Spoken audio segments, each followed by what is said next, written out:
Konnichiwa, my name is Logan Charles Luna, and this video is going to be a Owl House review, sort of, with a fan art in the background. So I got some new tools that I'm going to be using today, like this jelly roll pen. Yeah, mainly this one's going to be used for highlights, but also have these Kuretake Mangaka brush pens and fine liners. So I'm going to be testing these out. And of course, as always, I have my Spectrum Noir markers and Copic markers for coloring. So to begin with the Owl House review, first, the main character is Luz. She is a Latina teenager. Luz is a Harry Potter kid. Best way to summarize it. She's really into all the magic and myth and lore and everything like that. So one day, Luz is supposed to do a book report. Things go terribly wrong because Luz tends to make these things go terribly wrong. And her mom she's had enough with all the shenanigans that her daughters put her through. So she decides to send Luz away to a summer camp for a few months. And Luz kind of runs away from home when she chases down a owl who steals something from her.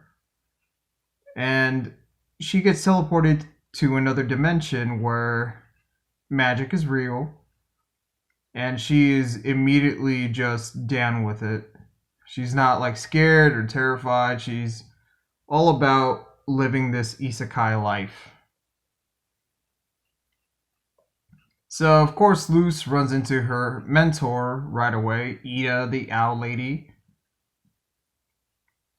And shenanigans ensue. They end up in prison. Luz helps Ida escape. And now they are wanted fugitives. And a character that I don't really want to talk that much about because I don't really find the character amusing as other people tend to do. Like, King definitely has his moments. So King is like this demon that's a pet to Ida. And he's voiced by Alex Hirsch, the creator of Gravity Falls. And I think he's romantically involved with Dana Terrace, the creator of the Owl House. But having King do the Bill Cipher voice, for whatever reason, even if it's going to be a big reveal that this version's Bill Cipher is King, it's just jarring.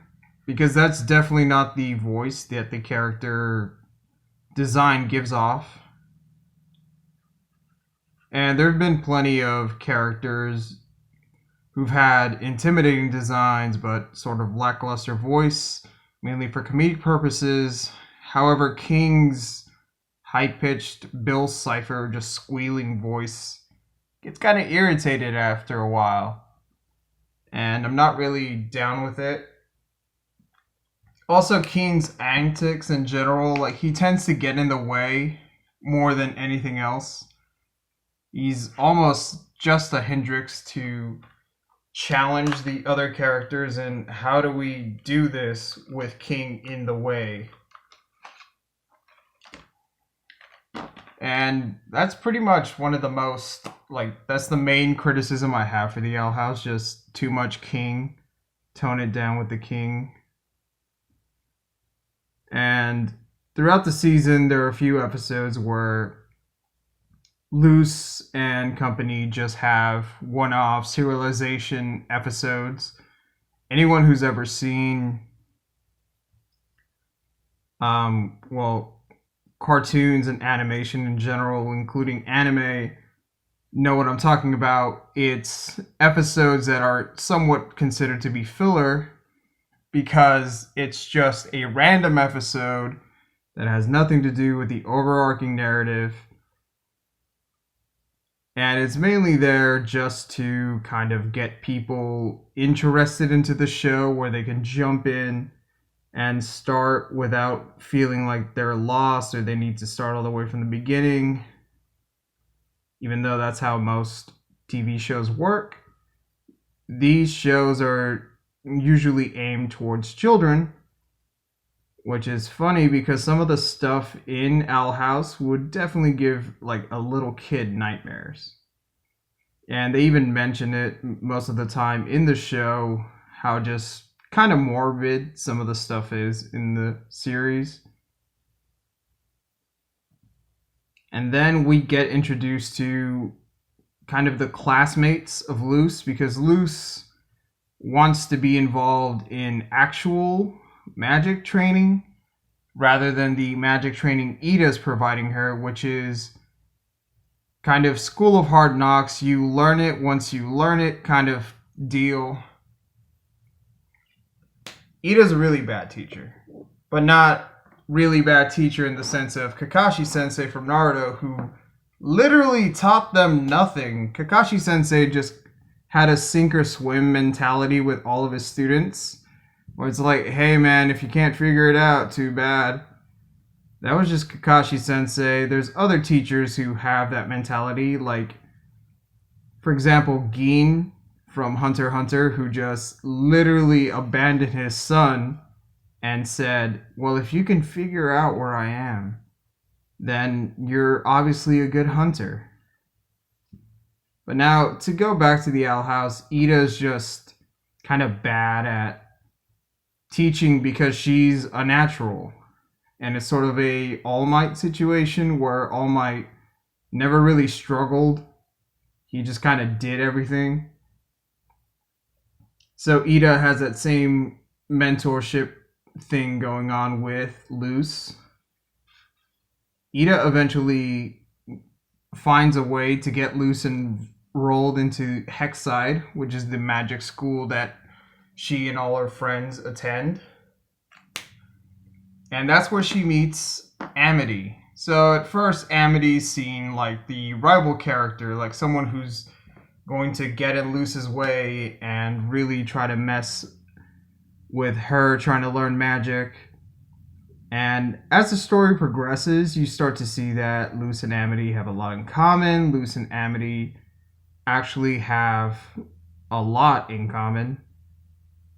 And so Amity decides that she's going to stop playing this mean girl attitude and just be herself. And herself is just being a total mess whenever she's around Luce, because Amity just falls apart every time she and Luce start doing anything, especially after Grom Night. So it's kind of like the prom episode for the series, only instead of being crowned the king or queen of Grom, you're volunteered to fight a magical creature, and they just say you're the Grom queen or king just to make it fun for you, even though your life is in danger. Like I said, the show's kind of morbid, which is fun. Like, it really has a little charm to it that stands out from all the other usual Disney stuff. So Amity has a crush on Luce, and she's finally forced to face her biggest fear, which is rejection, when she fights the Grom creature. However, Luce just kind of obliviously accepts Amity's Gromposal, and together they defeat Grom. And it's kind of funny that Luce just really is so, everything just flies over her head when it comes to just how much of a crush Amity has on her. Like, Amity falls apart really quick. And especially in the episode where this fan art is from, I forgot what the episode is called, but basically Willow is getting bullied by one of the girls that Amity used to hang out with. And before Amity turned the corner, she used to be their sports team captain. I think it's called like Grudgeby or something. But yeah, anyway, Willow is, by Luce's fault, forced to play a game of Grudgeby, and they need another player. That other player would be Amity. And at first, Amity kind of wants to stay away from Luce and everything that's going on because of her gay panic moments. Especially where Amity gets invited first to join the team, and then she just starts thinking about it. And once she thinks of Luce in shorts, running and sweating, she freaks out and just lets out a "gotta go" and runs off. And it's really cute just to see Amity, who's calm, cool, and stoic, just fall apart every time she thinks about Luce and her doing activities together. Now, to get to the story of the Owl House proper, it's not just Luce training to be a witch, it's also dealing with the Emperor's Coven. And Ida's sister is the head of the Emperor's Coven. She is actually the mentor to Amity in the beginning of the story. And she's been trying to get Ida to join the Emperor's Coven so that she can cure Ida's curse. A curse that you later find out Lilith, Ida's sister, is actually the one who cursed Ida. So Ida turns into a owl beast, and that's the reason they call her the Owl Lady, just because she turns into this owl creature thing. So one thing leads to another. Again, a few Civilization episodes, we end up with Luce being kidnapped and Lilith using her as a hostage to get Ida to finally join the Emperor's Coven. So now she doesn't join. She puts up a hell of a fight in one of the best animated fights I've seen recently. This is some God of High School shit that goes down in this episode, where it's a witch's agony, or agony of a witch. And Ida ends up sacrificing herself to protect Luce because Lilith does some really fucked up shit to try and win this fight. Because even when she's weakened, Ida is very powerful, and that's why she always brags and boasts about being the most powerful witch in all of the Boiling Isles, because I'm pretty sure she was up until what happens later. So she gets turned into the Albies completely. She gets captured by the Emperor's Coven. They kind of don't care about Luce because their main goal was to capture Ida, so they just let her go. They don't really care. And then in the season finale, you see Amity sidelined because she broke her leg during the Grudgeby game, which is why Luce is picking her up here, and Amity's just freaking out about it. And everyone just kind of sees that the Emperor's Coven and the whole Coven system isn't what it, was set to be. And it's just kind of the realization that, the governing power wasn't telling you the truth. Yeah, shocking. And Ida gets broken out, but now she's stuck in the Albies form. So Luce doesn't know what to do. And Lilith, finally, after revealing that she was the one that cursed Ida in the episode prior, decides to own up to it and finally take some responsibility, because she at first thought it was only going to be for a day while she had a competition with Ida so that she could beat her. But then it turned out that the curse was permanent. So in the beginning of the season finale, there's a spell where Lilith shares the pain of Ida, and she uses that spell to share the curse. And now both of them have this kind of hybrid Albies form, or just look to them.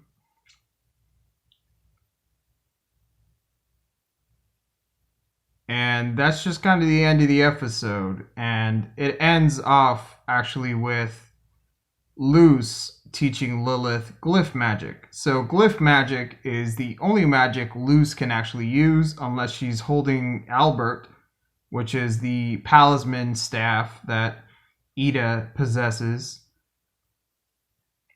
So Luz's magic is drawing magic from the Boiling Isles itself, from the body of the Titan. The Titan is this massive creature that gives magic to everyone on the island. And there's more involving Emperor Belos and the Titan that I haven't gone into. Mainly, I just want to do this to recommend the show to anyone who's interested in kind of weird, macabre sort of things. But also, haven't done one of these videos in a while. Just wanted to shake off the cobwebs and get into it. Originally, I meant to do kind of a bunch of these videos for October. That didn't work out because I got caught up with other stuff. Mainly, I also got caught up with JoJotober. But that's going to be the end of this video. My review for the Owl House Season 1 is going to be 5 out of 7 stars. It's a really fun show. And just having Luz be an openly bisexual main character is really groundbreaking in animation because, like, people tend to forget acceptance for someone's like sexuality as a very recent thing. It's only been like around for the last 5 years. And one of the main reasons that Steven Universe is such a popular show that's championed by people that fall under the LGBTQ plus flag is that Steven Universe wasn't afraid to go there with their lesbian space rocks, to the point where several times Steven Universe actually almost got canceled because it was losing interest in international distribution, because a lot of foreign governments don't really acknowledge that LGBTQ plus people even exist. Like Russia, for one. Seriously, Russia thinks that gay people just do not exist. Well, most parts of Russia. There's other parts of Russia where gay people do exist and they get sent to prison. But, you know, just kind of narrowed it down. It's really cool to see, one, just a Latina main character. Because although I am a mutt, I'm primarily Latino and indigenous, whatever that means. Because I don't know what the proper term is for someone who got colonized by the white people. But yeah, one of those. And, you know, being bisexual too, like, it's really just kind of fun. It's what made me be interested in the show The Owl House. Just seeing Luz crush on both foxy older ladies and dream boats that come out of a fan fiction. So it's really fun and interesting to see where this is going to go with Amity and Luz's relationship. Is Luz actually just going to, you know, not acknowledge Amity's feelings, like, I like you, but not like that? Is Amity going to confess? Are her parents going to object to this? Not only because it's Amity, not like Amity's too good for Luz, but also Luz is a human, so that's kind of weird.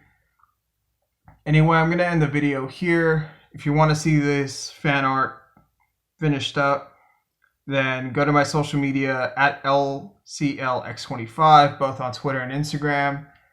If you want to vote on fan arts, if you want to get video shoutouts at the end of these, if you want to request fan arts, if you want to request video topics, anything I do with like future podcast episodes, then please do consider joining the Patreon. This has been Logan Charles Luna, and sayonara.